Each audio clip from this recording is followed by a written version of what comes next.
is my zoom? There's my zoom.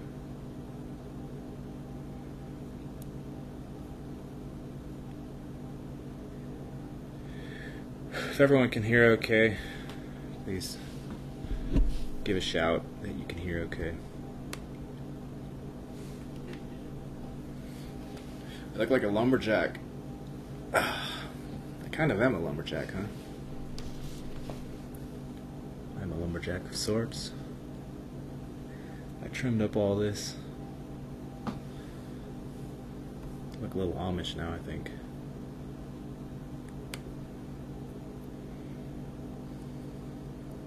Now, I'm not 100% sure that Brett remembered that we were going to do a show, or that he had the time zone correct, because he's not responding immediately on Messenger. But if he doesn't show up, then I'll just chat with you guys for a little while. And if he does, then he does. We shall see.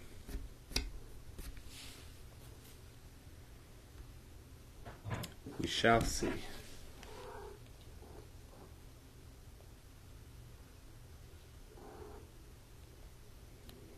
How's everyone else doing? Welcome, Nigel. Welcome, welcome. It's been a minute. How long has it been? How long has it been since the last show? Oh, we need to turn that off. We need to turn that off.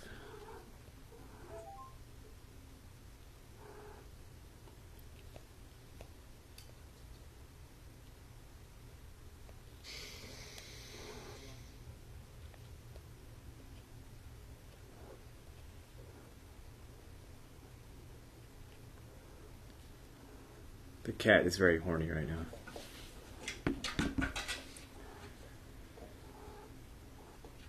Echo is almost her size now. He's almost her weight. And he's only,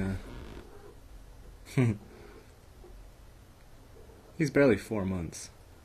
He's already her weight, which is about 7 pounds. And I looked up, how long cats are supposed to take to physically complete growth or development, and it said something about a year to 1 to 4 years, and he's at like 4.5 months. December was 2 months, mid-December, mid-January is 3, mid-February is 4, and yeah, we're a little bit past mid-February.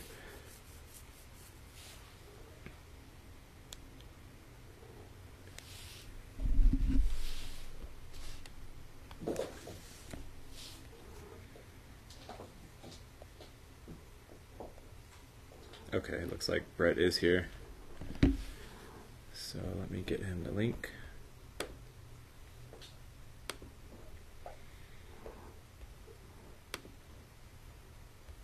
I don't know what's up with the password. Why are there passwords required? Okay.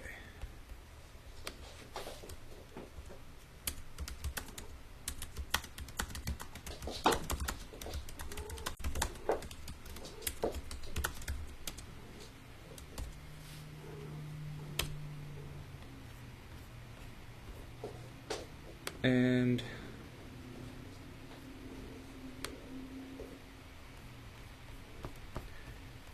I'm doing fine, Nigel. Doing alright. Last night was a little rough, energetically speaking. I felt a lot of compression happening.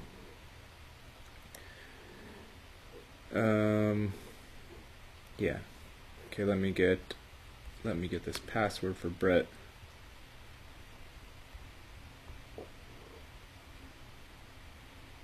Oh, I guess maybe he doesn't need a password. Okay.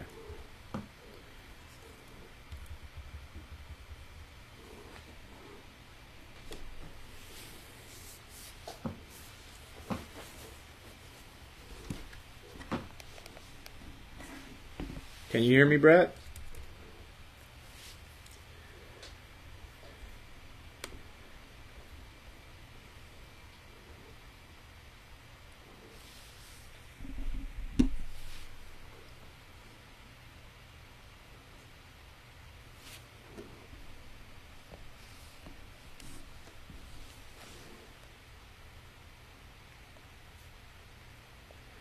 Welcome, everybody.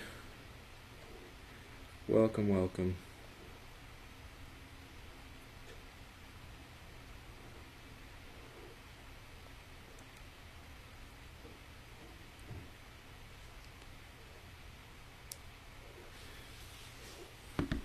There you are. Oh, there we go. Yeah. Hi. Right on. How's it going, man? It's going all right. It's another day. Oh, totally. Another day in paradise? Yeah, definitely. Something like that. Yeah. I know you've been trying to, well, maybe you can start off by telling us a little bit from your perspective, like thoughts on, I call it the realm. Other people know of it as the world, but I feel like there's a whole bunch of them, so. Oh, totally, because each person kind of carries their own sort of template, right? And depending on a person's vibration, you can completely affect your own reality. And just with the COVID, like last year was kind of a nightmare, not just for me, but for a lot of other people. And I really started enhancing and fine-tuning some of my abilities kind of coming into my heart center. And I noticed the more I came into my heart center, the more I was able to affect my reality around me. So it's just, I just thought it would be important right now to kind of speak on that aspect and just how important it is for people to not get steered into any particular direction, but to kind of keep their focus and sort of maintain their energetic structure of their, not only their thought process. Like a lot of the time, some of the random thoughts that come in aren't only necessarily our own. So it's really important to use the heart energetics right now, and I've been experimenting with that. And actually, it's my life's going okay, but I see a lot of other people that are kind of falling apart around me, including friends, family members. So I just thought it was kind of important to kind of speak out, because I'm more all about kind of helping people help themselves at this point. So Yeah. I find it fascinating to watch how the world at large, not so much necessarily the communities that we're sort of aware of, where people do speak their mind occasionally. I find it fascinating to watch the other side, which is the elephant in the room people that just dance around it and literally pretend like it doesn't exist, or else they just will say, they'll act like it's just the pandemic, but without any further discussion whatsoever. And I feel like it's like the dichotomy is growing bigger and bigger for those who are not willing to even discuss any aspects other than given narrative. And I don't think that's going to even be allowed for too much longer. I think like the pressure is cooking up right now, right? Like the pressure is going to get too much at some point, and something's going to pop out the sides.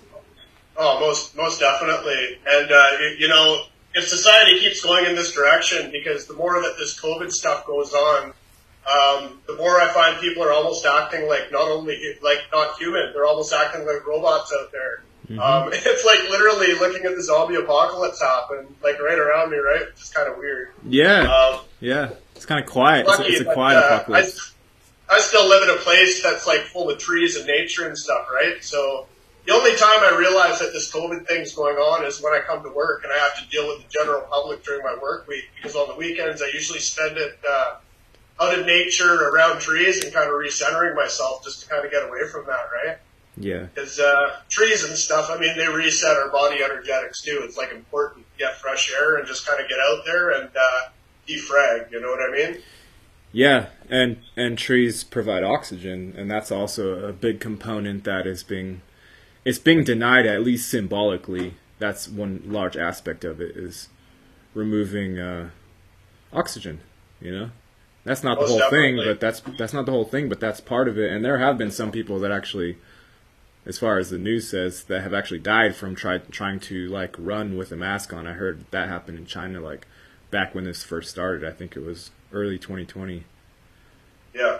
And, you know, I don't know if you can blame anyone for that. You have to blame the people for being gullible, I guess, at some point, because like if you're that dumb, you know, then maybe you're that dumb. Like, what are you supposed to do? It's supposed to be survival of the fittest, although I don't really think we've been operating under that model for quite a while. It's something different.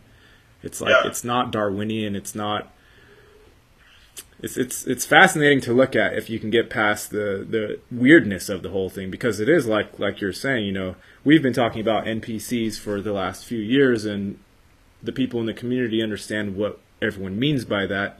I'm not sure if you know of that term or not, but that's just... sorry, the NPC? Yeah. You're aware of that term? No, I'm not.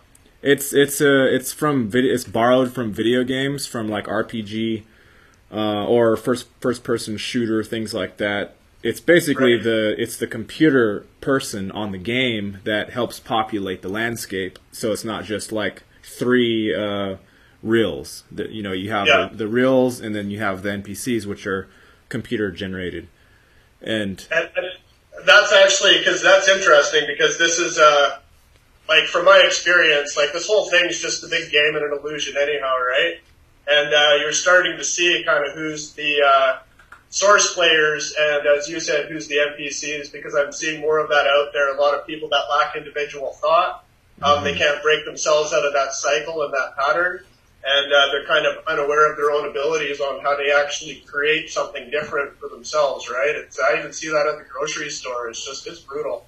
Yeah. It's so weird right now. Yeah.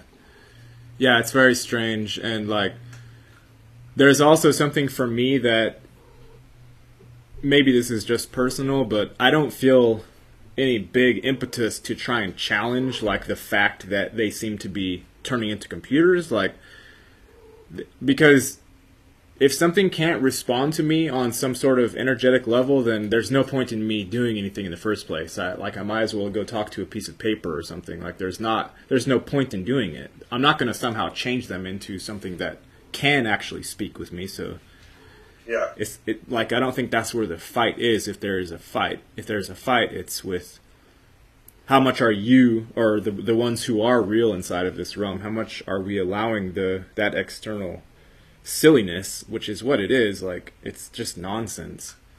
How much are we allowing that to actually affect our day-to-day lives? Yeah. It's I'm at the point where if society keeps going like this, because I've got some property that's a little more rural, so you know, I'm even thinking about going off the grid for a bit and just kind of get out there. Like, up where it is, you got a lot of the old guys. Where I am right now, like, I live smack dab in the middle of Vancouver Island, so it's kind of like a retirement community now. And a lot of the old people, you know, no matter what walk of life they are, it seems that they wasted a lot of their time in their jobs and their position, but very few of them ever thought about what is life. What are we? What are we doing here? Kind of what's the purpose of it all? So I find that once they lose their title and their ability for what their job was, it's almost like they lose all incentive, and almost like a lot of them lose their will to live. And they wind up in these retirement homes that cost $5,000, $6,000, $7,000 a month, assisted care. Their pensions that they've worked their whole life for goes to go pay for that. And when they die, their pension money is recycled back into the government fund. So it's like, really, you know, for the amount we're taxed, for the amount of money that's taken from us and stuff, it's just kind of like, I don't know. That's not going back into family somehow? That's not going back into family? Very few pensions go back into the family. Like, when my dad passed away in 2018, he had a huge pension. He worked for the school district for 30 years, and all that went right back into the government. But he should have been able to carry that out. Like, that should have been given to the family, because that was his money that he paid into. He paid his taxes. Exactly. He was paid upright. So all that money goes right back into the government's pocket, right? So it's just kind of like, I don't really agree with the structure of the way the system's set up either, right? So when I grow old, I'd rather, if I have to go old, I mean, I think I've done pretty good at kind of keeping my aging slowed down at a rate where I don't think I'm going to age as quickly as everybody else, right? Yeah. But very few people are able to break out of what the confinements of what the system is. We're all born knowing stuff. And by the time we learn the language virus, we're basically already contaminated, and then we're indoctrinated by belief systems that aren't necessarily our own, from religions, from different institutions, different trains of thoughts, different schooling. I prefer Gnosticism, so stuff that I've actually experienced myself. I've experienced many past lives. I remember them clearly.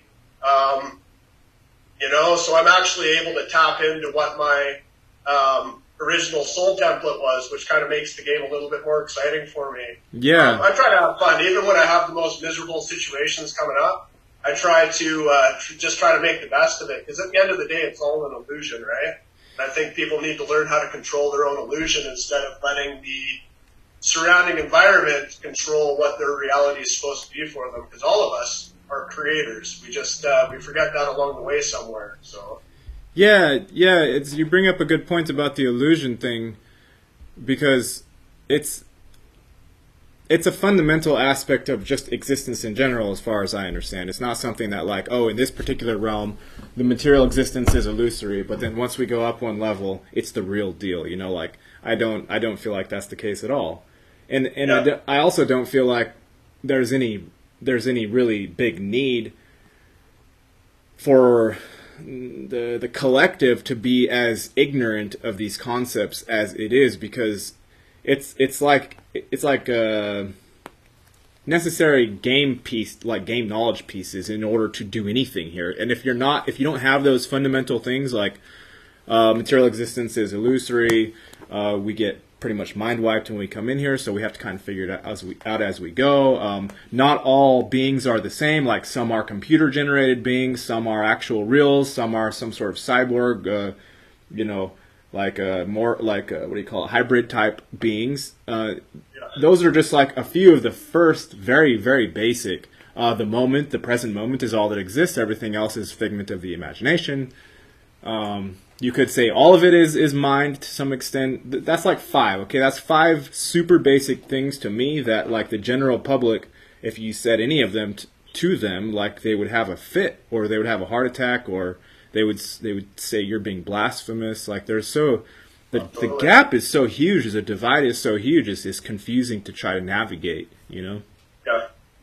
It's, even though, too, like, even the Bible, like, I'm not religious at all. I really have, no time for religion. And I'm not knocking anybody who is. Whatever a person wants to do it's completely up to them for their experience, right? It has nothing to do with me. But I literally threw my Bible out, I think it was 2 years ago, just because it's like, you know what? I've already read this thing from front to back, and, like, literally, there's no point in me referencing an old storyline, because literally, that's a storyline that I don't necessarily want to follow or apply into my own life and my own lifetime. You know what I mean? So people call it blasphemous or whatever else. It's like, once you tap into your higher source knowledge, it's like you don't need those books as a reference point.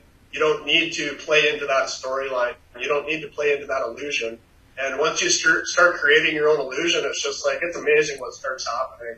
Although sometimes it does annoy the other people that don't understand where you're coming from, because they're already locked into a certain frequency. You know what I mean? So it's just bypassing that. Or your illusion that you just created is affecting theirs in some sort of way, and it's making them feel a certain type of way, and they're like, well, how come he can just go do that so simply, whereas it took me, so many years to work to where I was able to have such kind of influence. And it's, it's interesting. I try to keep my base as just curiosity. I wake up in the morning and I watch my own mind and how it works, and how it has its defense mechanisms against things I'm attempting to do in my life, and how in other areas it's easier because I have more knowledge than the average person. It's fascinating just to watch my own self go through the day, because that's a whole world, that's a whole universe unto itself. Oh, definitely. And it's interesting. When I was I think I was either 17 or 18 years old, I had a dream about who I was going to be with, where my kids, or how many kids I was going to have. I had a dream about the house I was in, and it was weird because everything fell into place. You know, the weird thing is I haven't lived this lifetime. This is literally like the third time I remember having this same experience. And it's like, I got caught in the illusion 2 times, and this time I was able to jump out of it. So it's like I'm on a completely different storyline, which is actually exciting to me because it always ended with the same experience happening on the same day. Really? And I bypassed it this time. So it's just like, I'm actually just kind of, it takes being self-aware to a whole nother level. You know what I mean? When you already have that information. I knew who my lady was going to be, even though we're not together. COVID really destroyed everything, including my relationship, which is okay because we're just at a different point of growth, right? But yeah, I remember having this same experience 2 different times before. What was it this event something that kick-started you back to the beginning? Is that what it was? Yeah, and as a baby, because even when I was a baby, I remember stuff. I could understand what was going on. I mean, I even remember being in the hospital when I was born, so I remember like everything as a baby. Most people normally don't remember that kind of stuff, but I completely remember. I remember being annoyed when I couldn't communicate to my parents what I wanted to say. You know, I what remember was the all kinds event? of stuff. Can you share the actual event that was flipping you? Like for what started me back to zero again? Yeah. You said. I don't necessarily want to get back into that too much, just because it's still kind of an awkward experience. But basically, people that were close friends of mine in my own community and people that I trusted ended up ending my experience, and it almost happened again. But I was able to maintain my mind to the point where I was able to overcome the situation this time. So I was actually able to bypass it. I remember now. You mentioned something in the chat. Yeah. So and I mean, I'm not really bitter about the situation because I realize it's like if you don't start creating, you have the old storyline and the old overlay, which kind of takes over, which puts you into that situation. Exactly. And what caused it is I used to have like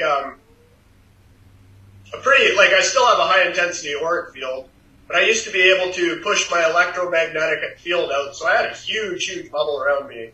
But when my dad passed away, it basically took my vibration down to a lower point. So it, it was just the pain of losing somebody that created an old timeline or an old storyline for me. So did you always lose your dad in the same fashion? And you said what, three loops?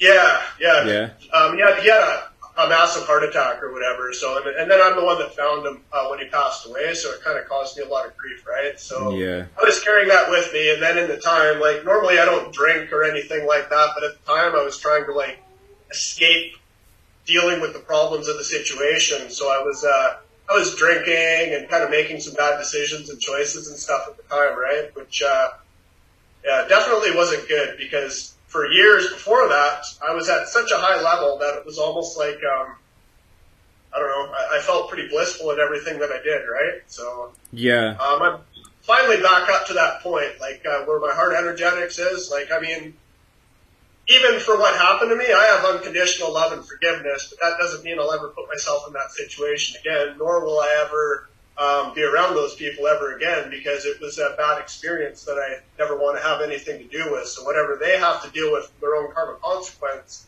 no longer has anything to do with me, because I basically removed myself and them out of my storyline. So it's almost like we're already in 2 separate universes. Yeah. It's really interesting just looking at even the phenomenon of choices in general, because it's a branch point. It's essentially another parallel every time a choice is made, like a conscious, I could have gone this way, I could have gone that way. That's a whole new, that's a whole new layer parallel that probably is accessible if you have the means, at least via the mental. You can think like, what would my particular narrative had been if I had branched the other way? Yeah. And those happen multiple times per day. Definitely, and it's everything that we do is a choice that can lead to a different storyline. Did you ever read those books when you were a kid? Those Choose Your Own Adventures. Mm-hmm. Yeah. It's just like that. You know what I mean? Each choice you make takes you to a different page, which takes you to a different storyline, right?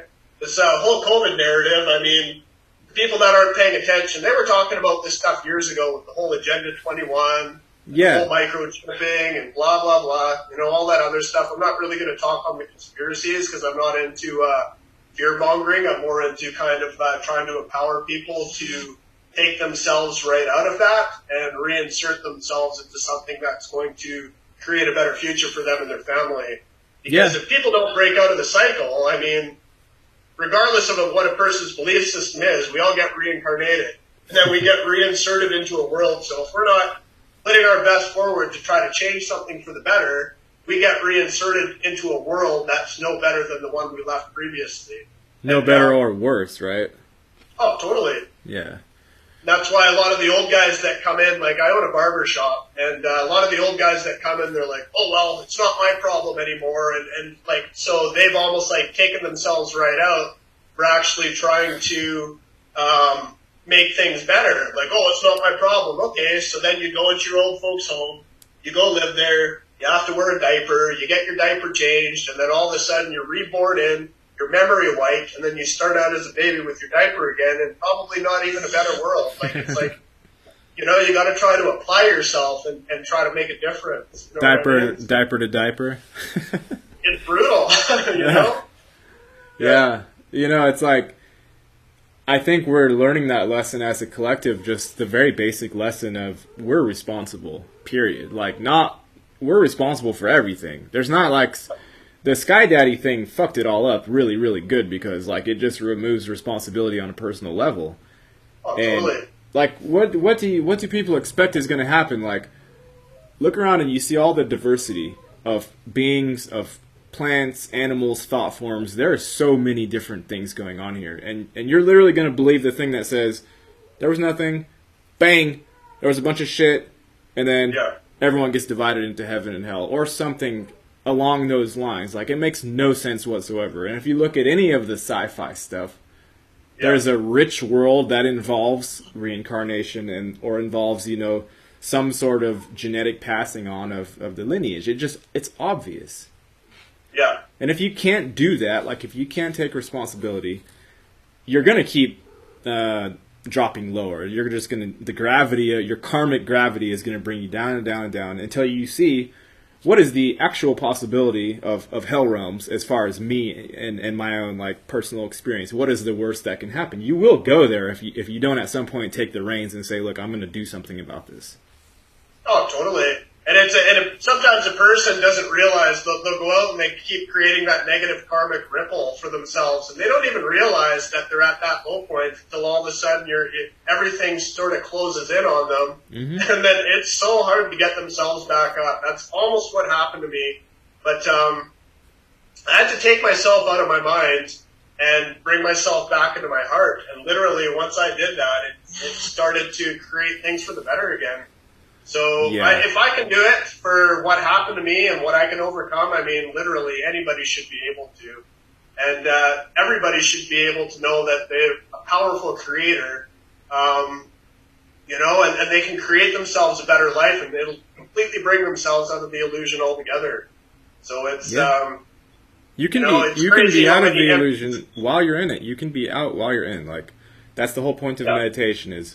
While you're sitting there having an experience, like your essence is remaining in the core, and like you appreciate the flow and ebb of consciousness in the physicality, but you also know and feel that you're in the space that has never moved since the beginning of time. Like this, just that thing that which is, and you're not so overburdened by the weight of phenomenal existence because. If you don't find that spot, at some points in your life, you will literally, physically have the whole weight of the universe coming down on your spirit. It will literally happen. Like, it's not a joke. There are some parts of it that are actually unbearable for consciousness, and it has to pop out, or it has to go to a different narrative, or has to create a Jesus Christ type figure to try and symbolically take all of the weight, or something like that. But there has to be some way of dealing with it. And you know what? I think that's, too, the biggest, funniest thing, because even, you look back at the storyline of Jesus Christ or whatever, he never said, worship me. He never said, pray to me. If anything, he was like anti-establishment. He kind of hated the established system. And You know, he never not one time said pray to me or anything else like that. So it's a misconception Oh yeah. of, you know what I mean? Nobody's going to come down and save anybody. So people need to learn how to come into their own innate ability and save themselves, because I think the biggest thing that people forget is in the end, there's not going to be some weird God judging them. We all judge ourselves, because all of us come in as a pure soul into this body. So in the end, we end up judging ourselves. And sometimes we can be a lot harder on ourselves than any sort of figurehead God type scenario. Because, you know, You are going to be harder on yourself than that, because who knows you better than your own self? There's nobody that knows you better. And the external God thing, it just doesn't work. It's even difficult, I think, for the universe to create, for a creator being that's manifesting. It's almost difficult to actually create that scenario where you're this pious Christian and you've come to the end of the road, and the universe needs to create this external deity for you so you can get judged. But it's difficult to actually like pull that shit off. It's not easy. Yeah. I think it's easier. Not. It's easier to go the other way and be like, oh, okay, it's been me the whole time, and now let's look at how shit actually went down and let's figure it out and reset for the next run. Oh, totally. And you know what? This is the realm of duality too. So it's like both yin and yang aspects occur in this realm or whatever, right? So it's like, really, what do? You find a wallet on the ground. It's got ID in it. It's got $1,000. Do you take that money and put it in your pocket and throw the wallet away, or do you say this belongs to somebody and maybe this is their only $1,000 that they have, and that's going to pay their rent and that's going to feed their family, so you make an effort to actually go and you give that back. You know what I mean? It all comes down to choices. Exactly. So it's, you know? I just saw a Facebook post.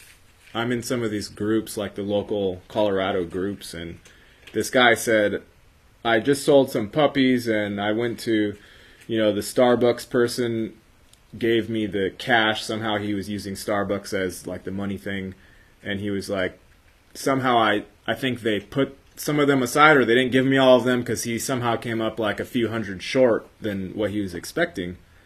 And he was putting that out on the Facebook groups and just saying, like, if somebody took those, or if somebody knows who took those, please let me know, because that is my rent. It was like exactly what you were just describing. And like, there's always that opportunity, and it will change it will change your life, even if you see something like that. Yeah. And you're not the one that took those hundreds, but you decide, I'm going to go give him some hundreds from my own stash to help him out. You will change your whole trajectory just by doing that. You don't know how it's going to happen, but it's like the most easy thing to predict in this realm is if a person is being selfish and they're hoarding their money and they're trying to like make everything real stable. Like the algorithms that predict behavior have the easiest time with people doing that. It's so easy. You want to be unpredictable. Yeah, and it's just that's what I find, like, the whole strangeness about this realm too is just the discrepancy between the so-called haves and the have-nots. You know what I mean? So the guys that have billions, trillions of dollars, yet the brokest person on the planet has their 3-year-old picking pieces of plastic up to support the family. You know what I mean? Like. It's just brutal, the discrepancy between people that have stuff and people that don't. There's no reason why this system should be the way it is. So if you have enough intelligent people that collectively get themselves to create a positive ripple or change, I mean, goes back to the 100 monkey effect. You know what I mean? All it takes is a couple of people to come up with a good idea to create a better world for everybody else. So, yeah, it's like, there's a lot going on here. Like, what I've noticed partially with the system itself, with the haves and the have-nots, like, you're not allowed to just give money away. If you have millions of dollars, if you have billions of dollars, I'm telling you, like, if you try and give that away, there will be systems that come up and try to screw up your efforts. It's not. There's so much image to be protected if you have wealth, and if you're just giving it to people, you're basically messing with the ideology that says once you earn your money, like you've achieved, and it's difficult to do this, and we're not supposed to just be sharing around and letting everyone have stuff. You're going against the very ideology that got you there in the first place. It's not easy. Oh, definitely not. And it's really strange, like, even with my own personal coming through this reality, when I try to be kind, the system itself, through people and just by its own self, through algorithms and etc., it pushes back. Like when you try to do something that's pure for somebody else, you get pushback almost inevitably. I don't think I've had a single time where I was trying to be just a kind-hearted person and it just went off without a hitch. I don't think I've had one single time. No, and then that's the hard thing too, because even if you have a good heart and you want to be kind, I mean, to sit there doing that all the time is it's very hard to pull that off because, like you said, there is pushback from the system, and I've had that happen too, where I've been going out, you do nothing, you're trying to do the right thing, and all of a sudden you get camera that comes down, and it's just like it's brutal. So I completely understand where you're coming from in that aspect. It's just. Doesn't mean like don't try your best to be a good person, but you also got to be aware of the kickback, like you were saying, right? So yeah, I think that makes some people a little shy on putting their best foot forward, and then sometimes they just fall back into that lower cycle or that lower pattern, right? But it's cyclical. It's very cyclical. Like I can see when I look at this place, I can see that it has done so many rotations, and when you have a certain amount of money, you literally fall into a groove, and if you go a little bit to the side, you bump against the wall, and it's like, oh, you're not supposed to behave like that. You go a little bit to the side, you bump against the wall of that groove. Oh, you're not supposed to behave like that. You got to stay center, otherwise you're not going to be having money anymore. Like, that money will just go away from you, because the whole reason people have that money in the first place is because they're obeying the norms. Like, you're not allowed to have money and not be obeying the norms. Not for very long, anyway. Yeah. And you know what? Even money is an illusion too nowadays, because most things digital. You got even in your bank account. If you have like $1 million sitting in there, it's not like they have a special spot in the bank that has your $1 million sitting there with your paper currency, right? It's an illusion. So no, it's not there at all. I mean, go try to take out $100,000 of your savings in your bank account and see what they do. It's a big procedure. Yeah. You'll have to call the manager. You might not even be able to take that out as cash. It's just like, you know what I mean? What are we working for? Because all that money that we exchange our life and our soul force and our soul energy for gets traded into a currency that in a lot of aspects you can't even see it. It's an imaginary number on your bank card or on your screen. So it's just, I find the whole thing pretty strange, right? It's very strange. It's very strange how closely monitored all of these things are. But it's like, it's closely monitored on the personal level for us, but then you hear about trillions going missing here, billions going missing there. Like, it's like the shenanigans are promoted somehow, while someone of an ordinary human being like us trying to move 1,000 or a few thousand to help somebody else is like, ding, ding, ding. No, that's, we better get eyes on that. It's all about enforcing, I think it's just geared against empathy. Like, the system itself, it knows what compassion and empathy is. It has quantified and codified what exactly that is on a quantum level, and it discourages it whenever it sees that little exact pattern coming up. Oh, definitely. And that's why even with, looking back feng shui, it's like important to take like a different route and a different pathway. It's like, don't take the same route every day to work. Don't read the same book every single day. Like, it's diversity, because that's how you build different neural connectors in your brain and different pathways, and that's how different opportunities open up. I mean, we take the same pathway, all of a sudden you run yourself down and your tires start spinning in the mud and you become stagnant. Yeah. Yeah. And you're predictable to the machine at that level as well if you do the same thing every day. Yeah, most definitely. Yeah, you have to break yourself free in as many different ways as you can, and also, like, you have to embrace the sort of tension that you're going to create when you try to go against even your own your rutted behavior. When you've been sticking in the same cycle every day, even if it's painful and it's going to be painful, you got to push anyway, because the thing really is like, it's settled in this like really deep anti-human groove, and you see it happening. Like, there's nothing about COVID that is helpful to humans whatsoever. Whether it's a real disease, whether it's fake, there's nothing about it that's conducive to humanity at all. It's the certificate of vaccination identification, really, at the end of the day, right? So I think it comes down to who's kind of a robot and who's a source player. So I Right. think that's, even the Hopi Indians, they talked about the two possible timelines, right? So you got the one where everybody kind of bands together and cooperates and creates something different, and then you have the lower timeline, which leads to a lot of burden. It's just a harder learning curve.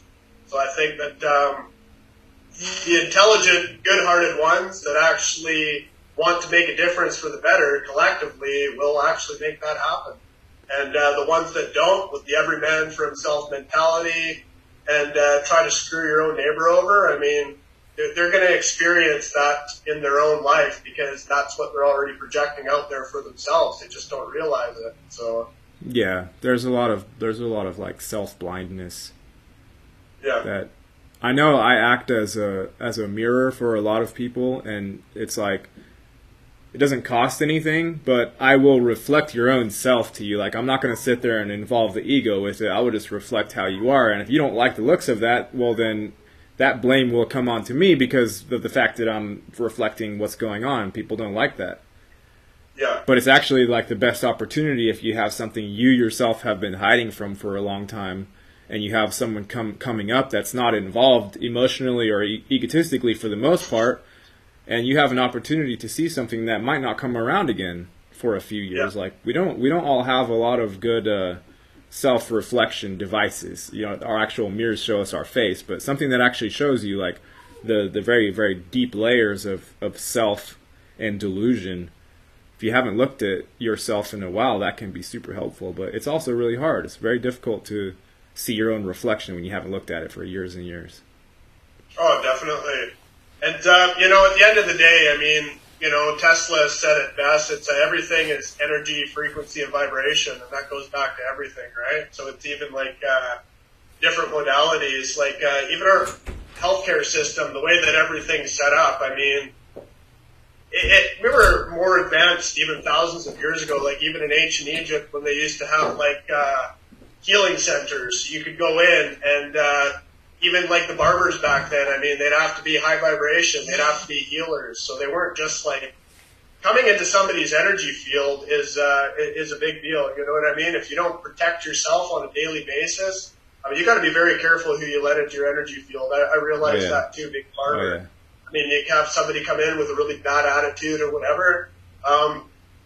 As soon as I feel that in there, because I'm a hardcore empath too, like, and super psychic at the end of the day, I change it. So it's like you come in, nobody's going to have a bad day on my account coming into my shop, and if they do, I keep it neutral, and then I remove that out of my situation. It's very rare that I have a bad experience even with a customer, because generally most people are, they just want to come in and they want to feel better even getting a haircut, right? Yeah. So I try not to make anybody have a bad day on my account.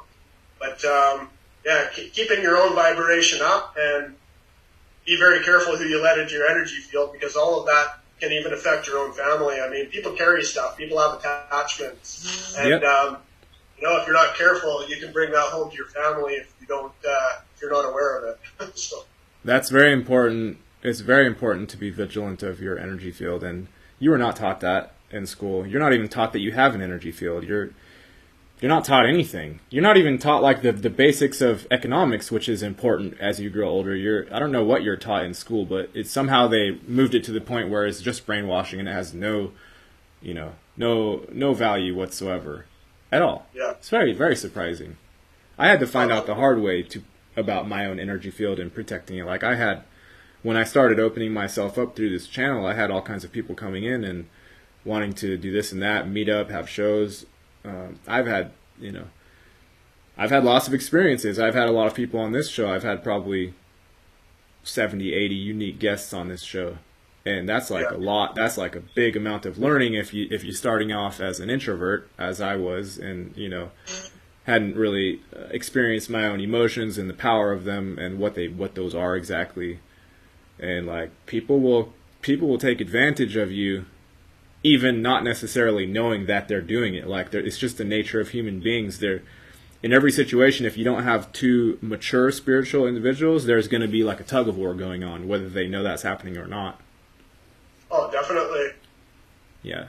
Yeah, and sometimes if you feel that, it's just better to completely remove yourself out of the situation if you're not aware of it, right? So it's like even for me, like I'm not only a barber, but I also do like traditional sort of older shaman work because my dad taught me a lot, and I also do hypnotherapy and energy healing, which I don't practice, but when I do, I don't charge any money for it because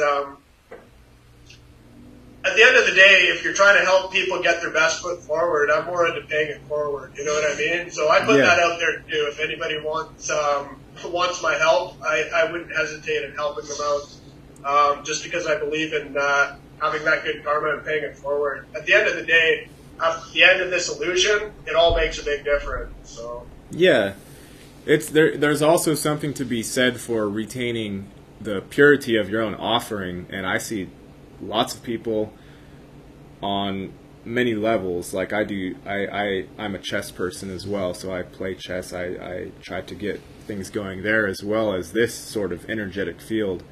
But there is a certain mindset that it's some level of sellout. You don't even necessarily know that you're doing it, but you can hear when someone has sold out to some level of thing and they're trying to get some sort of money or some sort of commitment from people. It comes out in mannerisms and speech, and you literally have less power by acting like that. By acting like, oh, I hope I get someone to pay this or that or to subscribe or to whatever. Like, you are not maintaining 100% like self-core power. You're draining out the edges when you do that. That's why even like when I had my channel going before, it was quite a bit bigger or whatever. But I'll never monetize my stuff or anything because it's like, to me, at the end of the day, whether somebody looks at it as entertainment, like whatever somebody gets out of it, I'm okay with it or whatever, right? But it's like I never charge for what I'm doing. You know, I really am about though empowering and people finding their own inner strength and their own inner power. So that's more so what I'm focusing on. I'm really glad that I was able to reach out to you, though, and have this conversation because I've been wanting to do an interview with a couple of people for a while, and I have a couple of people lined up or whatever, right? But it's just interesting to talk to different people with different perspectives and different experiences, right? Because that gives people more of a broad base in, you know, it gets those neuroconnectors fired up. So yeah, it's like there is strength in complexity. There's something to be said for if you let the experience go outward and just let as many different, like I don't manage this channel, so to speak. Like it's very much it does what it does, and I'm sitting there kind of like observing it, and someone comes in and wants to come on, or I get some sort of feeling that says this person should come on. It's very much like free flowing. It has its own life, and I like it that way. Like I don't know exactly what's going to happen with it, and I don't even like this channel is monetized, but I don't. I don't. And I got no issues with anybody monetizing their channel, right? I'm not. I didn't mean that to be rude or anything. No.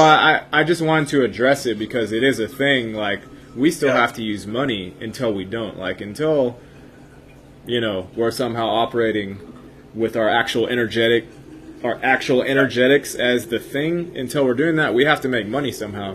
So for sure. I try to take expectations out, and I don't let like the money thing really affect my choice making process when I'm letting people on the show or not. And I have no problem with people monetizing their channel either. So hopefully that doesn't get taken out of context. Because, no, it's fine. Everybody is their own individual and stuff like that, right? I just mean for me, in my own personal perspective, I was just lucky enough to create a reality where I don't feel a need to do that at this point or this time or whatever, right? And I'm still pretty small on the radar of the spectrum. It's, you know, I'm still just having fun with life. So. How did you get into owning a barbershop? Can you share about that process a little bit? Yeah, so I was always just kind of taking on odd jobs and stuff like that. Never really, like, you know, I was in construction before, carpentry, and I always found myself working with kind of a bunch of low vibrational people that never wanted you to accelerate ahead of them. Every time you were doing something better or quicker, they'd always try to knock you down a couple of notches. Mm-hmm. And the guy I was working for was a complete self-centered, rude, obnoxious, and to the point where like I'd go there and I'd actually get nauseated being around him just because he came from a really low vibrational perspective. So one day,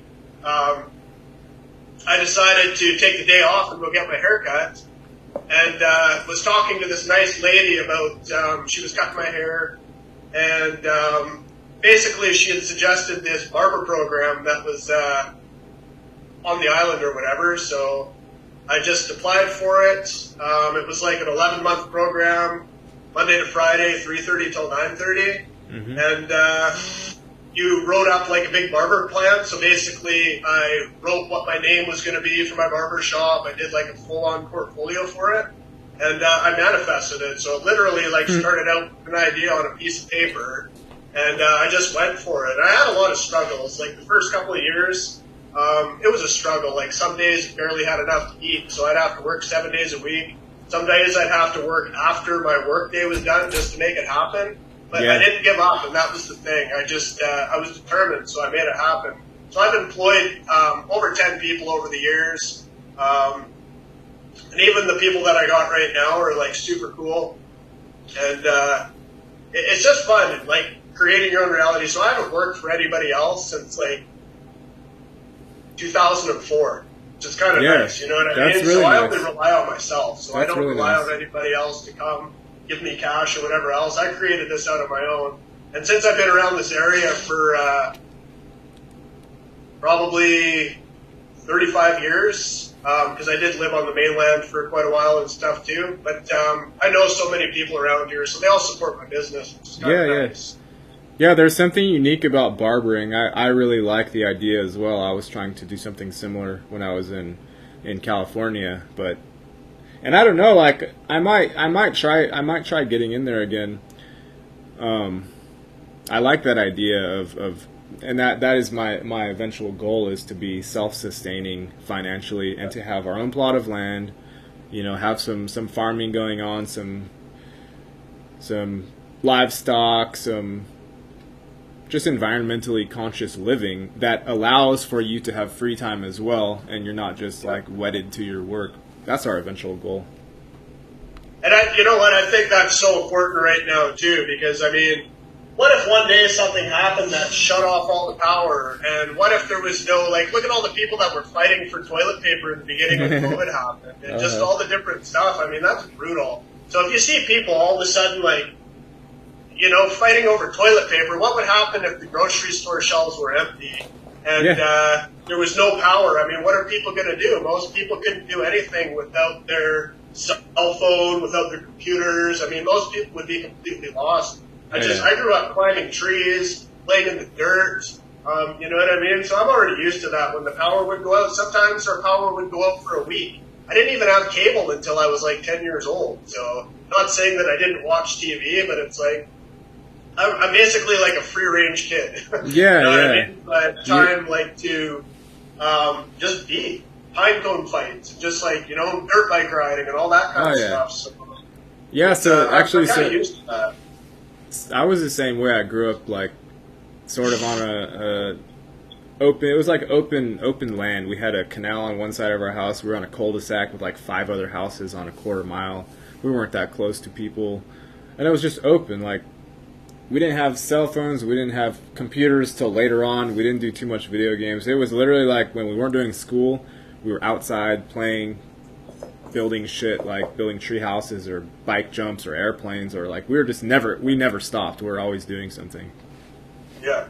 Oh, totally. It's like you go out in the morning and then you come back like way after dark. You know what I mean? So it was a completely different experience. Now the kids grow up with a cell phone. They're bored with it. You see 2-year-old babies. Not saying that's a bad thing. It's just different. You know, we go from analog to digital society in a matter of, what, 20, 30 years, right? Yeah, so that's a very quick transition. I don't know what people are talking about, like we're heading toward transhumanism. Like, we're already in it. We're definitely, like, our cell phone is definitely an extension of your mind, and it's not necessarily a bad thing. I mean, the whole point of existence is like letting it flow out and see what kind of crazy shape it makes, you know? Yeah. The people in Texas are experiencing what we were just talking about. Like, they've never experienced the type of cold they're having now, and some of the electric providers in Texas are taking advantage of that situation and gouging customers while there's such a high demand for electricity and there isn't enough to go around, so to speak. And the people don't know what to do with that. Texas has never had the type of cold temperatures that it has right now. It's something like it's way into the negatives. Yeah. And that whole thing of like being able to be self-reliant, being able to even think on your feet and, you know, not die. Like if you can not die in some situations because you've done a little bit of stuff as a kid or growing up, or you can MacGyver things, like it's important. It's going to come around. 100%. And that's that's important too. It's just being able to do things independently, right? So not always having somebody hold your hand and tell you what needs to be done, being able to take control and figuring it out. So. Yep. Do you have any sort of plans for, you know, assuming COVID figures itself out and allows people to sort of somewhat be normal? Do you have any like vision plans going forward? You know, it's strange because I already thought that this situation might have already kind of figured itself out, like somewhat. I mean, as far as the traveling and stuff like that, I mean, there's people that I'd like to see in the States and stuff too. But because of COVID, it's like everything's so locked down. Like different places in Canada are still on curfew. So like literally you can't do anything. You got to be home by 8 o'clock. To me, it's, it doesn't even seem rational. You know what I mean? So I don't really have any plans as far as, like I said, if things progressively seem to get worse and they start telling you that a vaccine is mandatory, or whatnot, that's my cue to get out of Dodge. Mm-hmm. So I'll be I'll be selling my property, I'll be going to my rural property and I'll be getting some solar panels and I'll be completely self-sufficient. I'll be getting off the grid, I'll be getting myself some chickens, I'll be growing my own fruit and vegetables, and I'll just be self-sufficient. So. Yep. That's what we're aiming for too. I think the split is going to continue on down the line. I think if you're a genuine souled being and you take this devil syrup or whatever the fuck is in the vax, I think it's going to maybe not sever your connection with the source because you can't ever actually do that. The game will go on forever, but you're gonna like mute it off even more than it is right now. Like I can feel in this realm like our connection with the God self is. It's dim at best. It doesn't, it's suppressed. So I think if you go and take this thing, like it's just going to dim it further, and you're going to have a lot more work to do. Oh, totally. It's the inner work comes to understanding oneself, and I think that's just kind of the most important, right? So that's the game changer. Whether or not you're going to be funneled into something you don't want to be a part of. By the time you get funneled in, I mean, it's easy to get funneled into something. It's very hard to get yourself out once you've been put in that situation, right? So I think the more a person understands themselves, the better off they're going to be. So. Yep, introspection. You got to examine it. And I think just trying different things, like every single day. Every day is a gift of sorts, so long as you're not being tortured or overtly manipulated. If you look at yourself and you're pretty much free, like, go do something. That's the whole point of being here. If you're not doing something with yourself, then what's the point? Yeah. No, totally. And, life's a gift.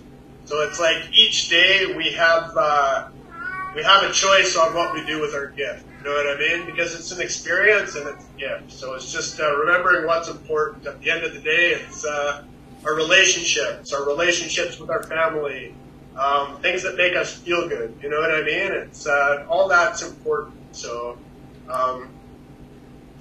also when we leave here, the only thing we can take with us in our soul template is our memories. So it's just like, make the best of our experience. Life's a gift. And just being consciously aware of that on a daily basis, that alone leads to gratitude, which makes us appreciate our experience, which makes the experience that much better. So. Yeah, it's like a self-amplifying system. When you are able to hold gratitude and move in that fashion, then it literally does open it up, and it's contagious. Just the same way that fear, like COVID fear, is contagious. if you're full of gratitude and you're thankful that you're existing and you're thankful for opportunities to speak with other people and so on, that's contagious. You're going to spread that. Yeah. So you just remember that you are an amplifier of signals, and if you let all this bad stuff come through your core, you're going to amplify that. You're going to make the whole thing darker, and then everyone's going to see you, and they're going to get darker. It's up to you, like as the individual. Do you want to amplify light and harmony, or do you want it to become discordant? Oh, totally. Completely up to you. 100%. But yeah, that's awesome, man. I got to run here pretty quickly just because I got my vehicle being worked on. I got my buddy helping me put a starter in my Jeep today, so I was hoping to still get on the back roads or whatever, right? But yeah, awesome. go take care of your Jeep. It's been fun having you on. I think we're coming up on about an hour anyway. Awesome. Yeah, thank you, Brett. Yeah, come back on again sometime and let us know how you're doing. Okay, sounds good, brother. Thanks a lot for the interview. I appreciate it. Yeah, it was fun. Thank you. Okay, talk to you later. Peace. Bye.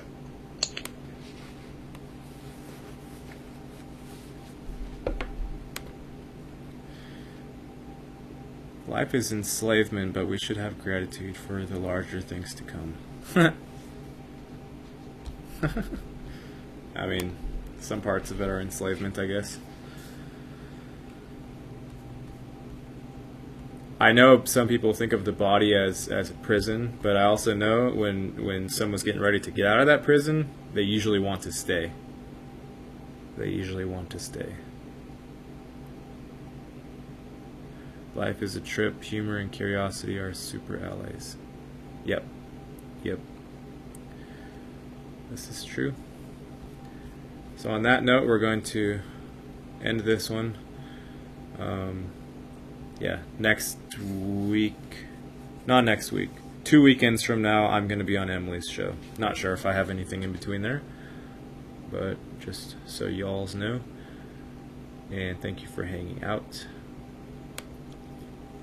Peace, love, and happiness. Bye.